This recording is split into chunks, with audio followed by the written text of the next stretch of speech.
حضرت علی رضی اللہ تعالیٰ عنہ نے حضرت فاطمہ رضی اللہ تعالیٰ عنہا کو حضور صلی اللہ علیہ وسلم کے گھر بھیجا۔ اپنے بابا جان کے گھر پہنچی، دروازہ کھٹکھٹایا۔ آپ علیہ الصلوۃ والسلام گھر میں موجود تھے تو دروازے کے کھٹکھٹانے کی آواز سے پہچان لیا کہ یہ تو میری لخت جگر حضرت فاطمہ رضی اللہ تعالیٰ عنہ کا انداز ہے۔ جس طرح دروازہ کھٹکھٹایا ہے انہوں نے وہی کھٹکھٹاتی ہے اس طرح۔ ایمن سے کہا جا کر دیکھو دروازے پر کون ہے، اور فرمایا کہ پہلے کبھی تو حضرت فاطمہ رضی اللہ تعالیٰ نے اس وقت گھر میں کبھی تشریف نہیں لایا کرتی تھی، آج اس وقت جو ہے گھر کے اندر تشریف لائی ہے۔ کیا مسئلہ ہے، کیا پریشانی ہے کہ جو اس وقت جو ہے تشریف لائی ہے؟ گھر میں جب وہ داخل ہوئی، اللہ کے نبی صلی اللہ علیہ وسلم نے حضرت فاطمہ سے پوچھا کہ بیٹی کیسے آنا ہوا؟ اب حضرت فاطمہ رضی اللہ تعالیٰ عنہ کا انداز سوال دیکھے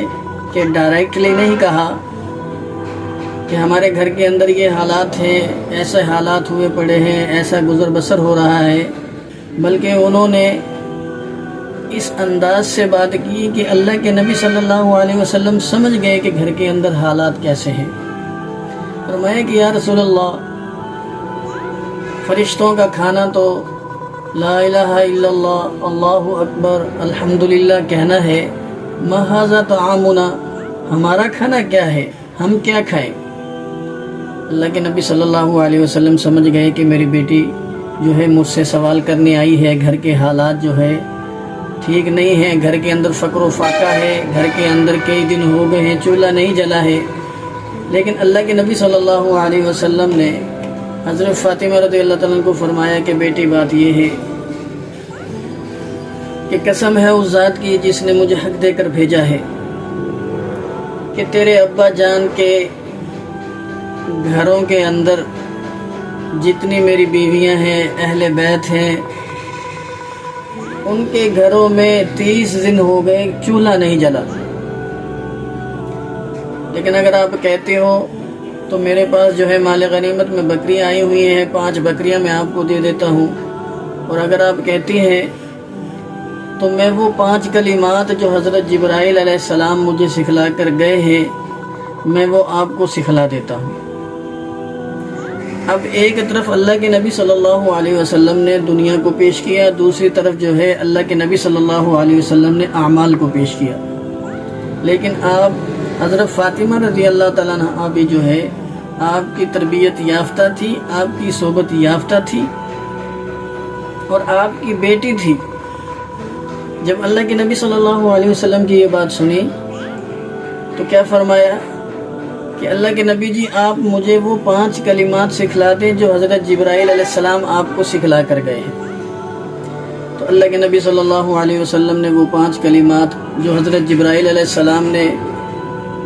اللہ کے نبی صلی اللہ علیہ وسلم کو جو ہے سکھلائے، وہ 5 کلمات جو ہے آپ کو سکھلائے۔ فرمایا کہ بیٹی یہ 5 کلمات یا اول الاولین، یا آخر الاخرین، یا ذی القوۃ المتین، یا راحم المساکین، یا ارحم الراحمین، یہ 5 کلمات جب حضرت فاطمہ رضی اللہ تعالیٰ عنہ کو سکھلائی تو ان کو سیکھ کر جب وہ واپس گھر تشریف لائی تو حضرت فاطمہ رضی اللہ تعالیٰ عنہ گھر کے اندر داخل ہوئی تو حضرت علی رضی اللہ تعالیٰ عنہ موجود تھے۔ حضرت علی رضی اللہ تعالیٰ عنہ دیکھا کہ تو خالی گھر ہاتھ تشریف لے کر آئی ہے، خالی ہاتھ گھر لوٹ آئی ہے، تو تان و طنز نہیں کیا، تان و تشنیع نہیں دیا، برا بھلا نہیں کہا۔ جیسے کہ آج کل لوگ ہم جو ہے اگر اپنے گھر والوں کو اپنے جو ہے سسرال بھیج دیں کچھ لینے کے لیے اور وہ وہاں سے بیچاریاں جو ہے خالی ہاتھ لوٹ آئیں تو ہم ان کی 7 پشتوں کو جو ہے ایسالِ ثواب کرتے ہیں کہ تمہارے باپ نے تمہیں دیا نہیں، پہلے تو انہوں نے کیا دیا تھا جو اب تجھے بھیجا تو اب بھی جو ہے تو خالی ہاتھ لوٹ کے آئی ہے، فلاں فلاں جو ہے باتیں جو ہے اپنے گھر والوں کو سنا دیتی۔ لیکن میں صدقے اور قربان جاؤں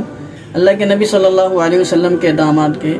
کہ جب انہوں نے حضرت فاطمہ رضی اللہ تعالیٰ کو خالی ہاتھ دیکھا تو پوچھا کہ فاطمہ کیا ہوا، کیسے خالی ہاتھ لوٹ آئی ہیں؟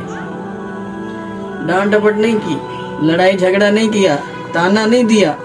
بلکہ پوچھا۔ حضرت فاطمہ رضی اللہ تعالیٰ عنہا نے جواب دیا کہ میرے سرتاج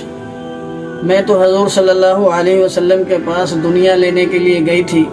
لیکن اللہ کے نبی صلی اللہ علیہ وسلم نے مجھے آخرت دے کر بھیج دی۔ وہ 5 کلمات جو حضرت جبرائیل نے سکھلائے تھے وہ میں سیکھ کر آئی۔ اور حضرت علی رضی اللہ تعالیٰ نے کیا خوب جواب دیا آگے سے، کیسے احسن انداز سے جو ہے حضرت فاطمہ رضی اللہ تعالیٰ عنہ کی تعریف اور دلجوئی فرمائی۔ فرمایا کہ فاطمہ، خدا کی قسم، تیری زندگی کے دنوں میں سب سے بہترین دن یہ ہے کہ تو حضور صلی اللہ علیہ وسلم کے پاس لینے تو دنیا گئی تھی، لیکن وہاں سے جو ہے اللہ کے نبی نے تجھے آخرت دے کر بھیج دی۔ تو میرے بھائیو، جب ہمارے حالات بھی ایسے ہو تو ہمیں بھی اس وقت جو ہے مال کو چھوڑ کر اعمال کی طرف توجہ کرنی چاہیے، اللہ کی طرف رجوع کرنا چاہیے۔ اللہ تعالیٰ ایسی ذات ہے کہ اپنے بندے کو کبھی مایوس، کبھی خالی ہاتھ اپنے در سے نہیں لوٹاتی۔ کوئی مانگنے والا تو ہو، خدا کی قسم اللہ تعالیٰ جو ہے مانگنے والے کی جو ہے صدا کو کبھی رد نہیں فرماتے، اللہ تعالیٰ جو ہے اسے ضرور عطا فرماتے ہیں۔ اور جب انسان سچے دل سے اللہ کے سامنے جھکتا ہے، اللہ کے سامنے ہاتھ اٹھاتا ہے، اللہ تعالیٰ جو ہے اس کے ہاتھ بعد میں اٹھتے ہیں، اللہ تعالیٰ اس کی تمام دعاؤں کو پہلے قبول فرما لیتے ہیں، اس کی حاجتوں کو اللہ تعالیٰ جو ہے پورا کرنے کا غیب سے بندوبست فرما دیتے ہیں۔ تو اللہ ہمیں بھی جو ہے آخرت کی فکر نصیب فرمائے، اعمال کا پابند بنائے۔ وآخر دعوانا الحمدللہ رب العالمین۔